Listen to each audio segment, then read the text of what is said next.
Yesu asifiwe na kusalimu katika jina la Yesu. Kwa majina naitwa Apostle P.M. Sili, Voice of Fire wa kanisa la Winners Celebration Center hapa Kericho, fellowship where everybody is somebody. Nachukua nafasi kukukaribisha katika ibada zetu za siku ya Jumapili hii. Itakuwa ni Jumapili ya kwanza ya mwezi wa 4 katika jina la Yesu. Tunaongea kuhusu aina mbili za ukombozi ambao ni ya maana sana, ambao wewe muumini unapaswa kujua. Na kati ya ukombozi hizi mbili, tunaongea kuhusu ya kwanza ni kazi ya Mungu ama ni kazi ya msalaba ilishatendeka kwa maisha yetu. Na ukombozi wa pili pia inakugharimu wewe katika jina la Yesu Kristo.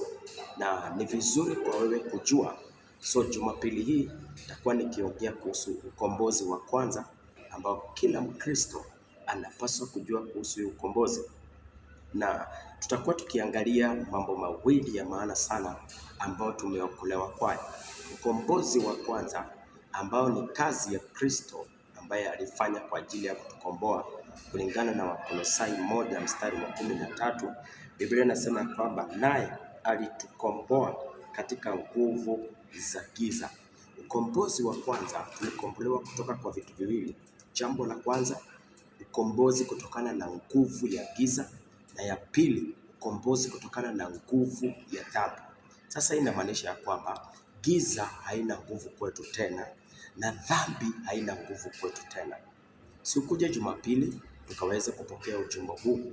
Kila believer, kila muumini anapaswa kujua kwamba kuna ukombozi wa kwanza ambao tumepokea na ni ukombozi wa milele.